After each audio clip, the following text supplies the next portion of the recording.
우리 지역 단체장 후보들의 주요 공약을 살펴보는 기획보도. 오늘은 예산군수 후보들의 내포 신도시 불균형 발전 해소 공약 등을 비교해 전해드립니다. 민주당 양승조 충남도지사 후보 선대위가 국민의힘 김태흠 후보의 농지법 위반과 다운 계약 의혹을 제기했습니다. 김 후보 선대위는 적법한 절차에 따른 것이라며 즉각 반박했습니다. 해상풍력발전 이익금으로 주민들에게 100만 원씩 지급하겠다는 공약을 두고 태안군수 후보 간 논쟁이 뜨겁습니다. 가세로 후보는 실현 가능하다는 반면 한상기 후보는 포퓰리즘이라며 비판하고 있습니다. 선거운동 분위기가 고조되면서 선거법 위반 사례도 잇따르고 있습니다. 공식 선거운동 기간 후보자와 유권자가 주의해야 할 점은 무엇인지 살펴보겠습니다.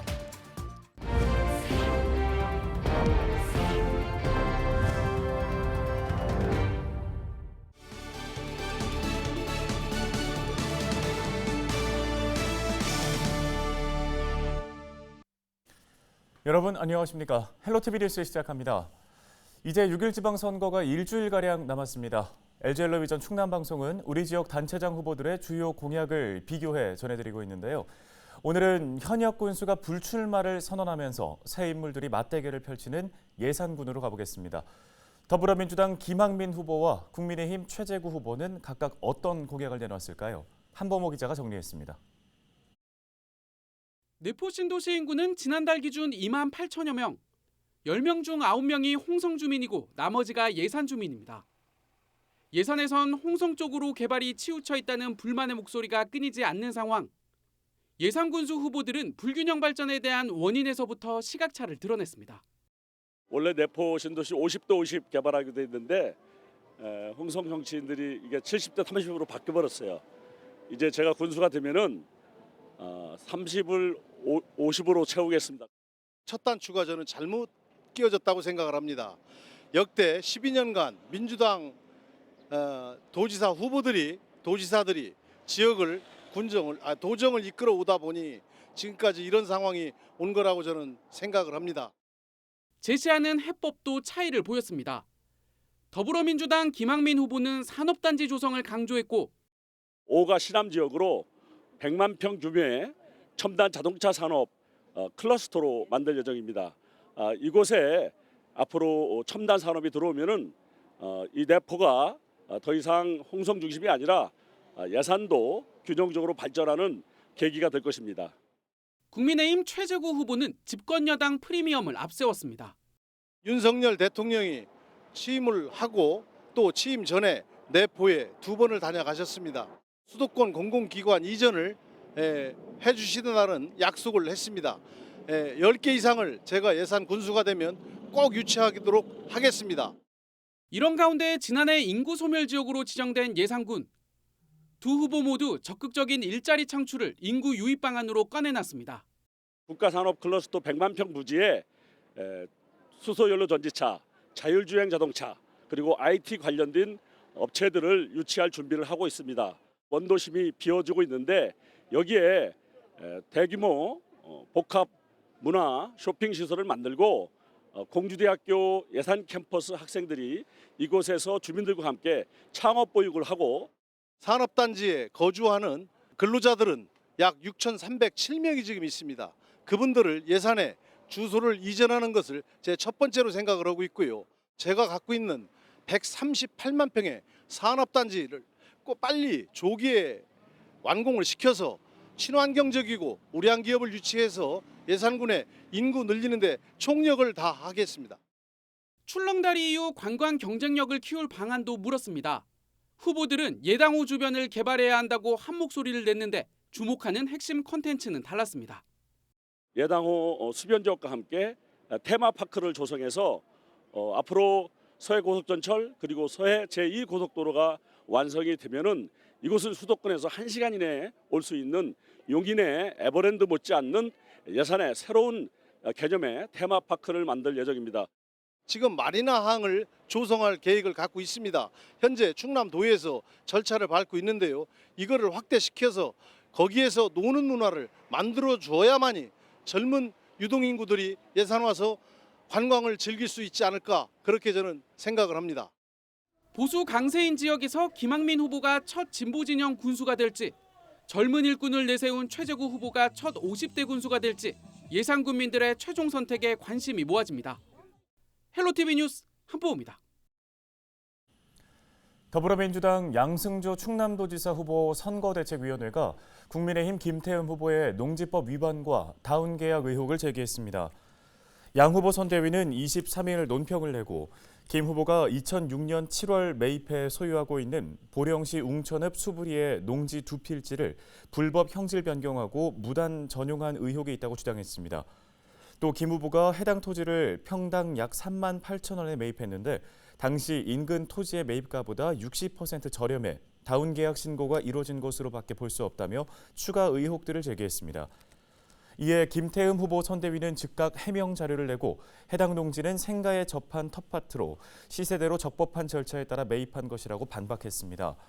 취득 당시 부모님과 생가에 살 때이고 주말마다 경작했으며 시세보다 저렴하게 샀다고 하더라도 이에 따른 세금 부과액은 극히 미미해 굳이 다운계약서를 작성할 이유가 없다고도 강조했습니다.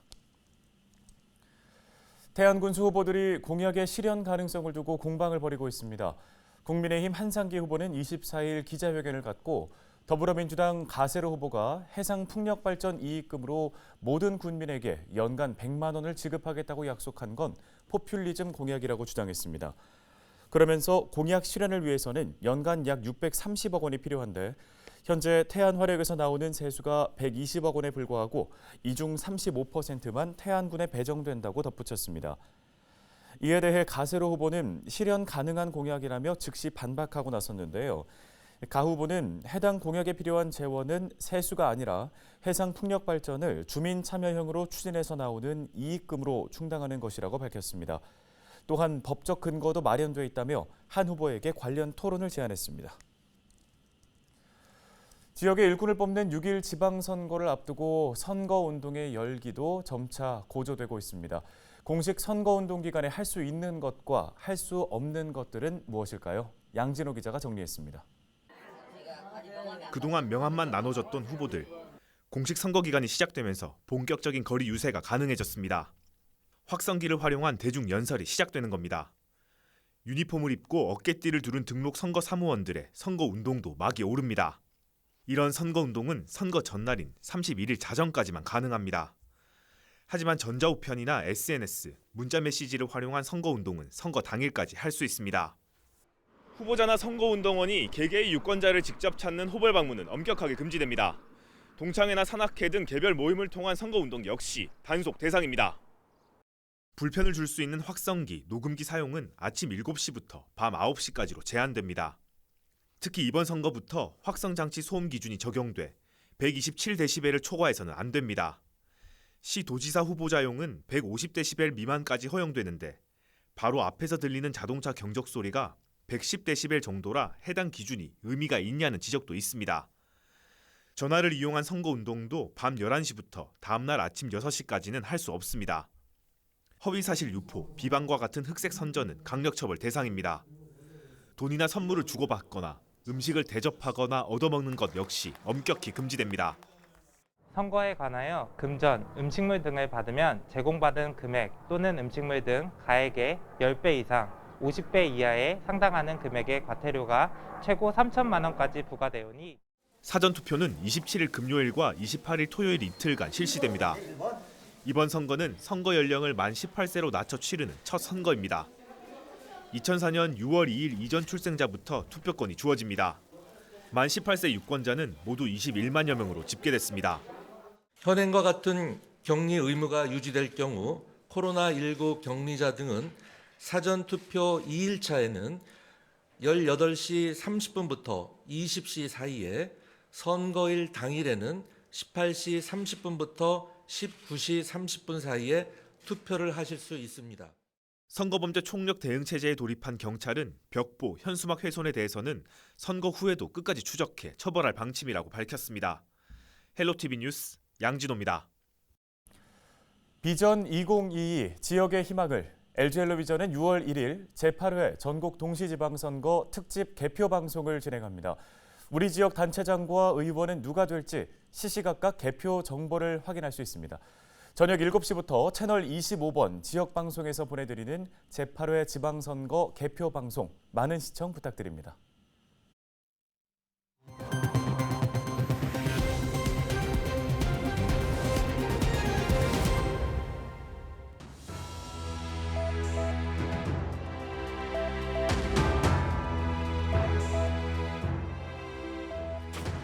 코로나19 거리두기가 전면 해제되면서 이제야 숨통이 좀 트인다 하는 분들 많이 계시죠? 마스크를 벗고 야외에서 활동을 할 수 있다는 게 이렇게 소중한 것이었나 하는 생각이 드는 요즘입니다. 하지만 거리두기 해제로 인해서 업종별로는 희비가 엇갈리기도 하는데요. 예를 들어서 차량 공유 서비스 업체는 웃음꽃이 피었다고 합니다. 갑갑함에서 벗어나기 위한 장거리 여행객이 늘어났기 때문인데요. 오미크론 확산세가 정점이었던 지난 3월과 비교했을 때 이용객이 평균 20% 가까이 증가했다고 합니다. 반면에 배달앱은 고객이 줄어들어서 걱정입니다.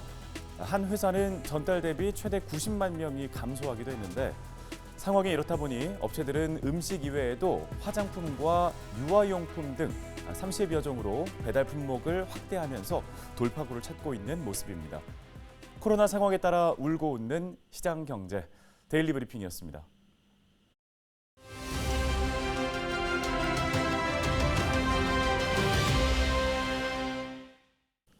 다음 소식입니다. 충남도가 여름철을 앞두고 공사장 안전사고 예방을 위한 현장 점검을 진행합니다. 충남도 성민 안전점검팀장 전화 연결해서 자세한 이야기 들어보겠습니다. 팀장님 안녕하십니까? 안녕하세요. 충청남도 사회재난과 안전점검팀장 성민입니다. 네, 충남도가 이번 달까지 우기 대비 공사장 현장 점검을 진행한다고 들었습니다. 먼저 자세한 내용 소개해 주시죠. 네, 충남도는 여름철 집중호우로 인한 건축 공사장의 안전사고 예방을 위해 도내 연면적 3,000제곱미터 이상의 건축 공사장 115곳을 대상으로 오는 31일까지 현장 점검을 진행합니다. 이번 점검은 도와 충남도 안전관리자문단이 함께하는 합동점검과 시군 자체 점검을 병행합니다. 건축사, 구조기술사 등 관련 분야 전문가로 구성된 도 안전관리자문단의 참여로 점검의 전문성을 높이고 전문가의 시각으로 안전관리 실태를 살펴 공사 현장의 관계자가 경각심을 가질 수 있도록 유도할 예정입니다. 네, 공사 현장에서 안전만큼 중요한 건 또 없겠죠. 어떤 사항에 대해서 점검을 진행하는 건가요? 네, 이번 점검은 장마철 공사 현장에서 얼마나 대비를 하고 있나를 중점적으로 점검할 계획입니다. 주요 점검 내용은 공사장 내 호우로 인한 흙막이 붕괴 및 침수 우려와 공사장 주변 배수 및 유입수 처리 대책, 공사장 주변 현장 관리 등입니다. 가벼운 사항은 현장에서 시정하도록 조치할 계획이며 즉시 시정이 불가할 경우 관련 부서에 통보하고 위험 요인이 해소될 때까지 지속 관리할 방침입니다. 네, 공사 현장에서도 역시 적극적으로 안전사고 예방을 위한 노력을 기울여야 할 텐데요. 당부의 한 말씀 부탁드립니다. 네, 공사 현장의 경우 보호구 미착용과 같은 직접적 원인뿐만 아니라 작업 계획을 준수하지 않는 등 관리적 요인에 의한 사고도 많이 발생하고 있습니다. 기후변화로 집중호우가 잦아지는 만큼 현장 관계자분들도 이에 대한 안전시설 및 계획을 수립하고 현장에서 이를 준수할 수 있도록 지속적으로 관리하여 안전사고 없는 공사 현장을 만드는 데 힘써 주시길 당부드립니다. 네, 오늘 말씀은 여기까지 듣겠습니다. 충남도 안전점검팀 성민 팀장이었습니다.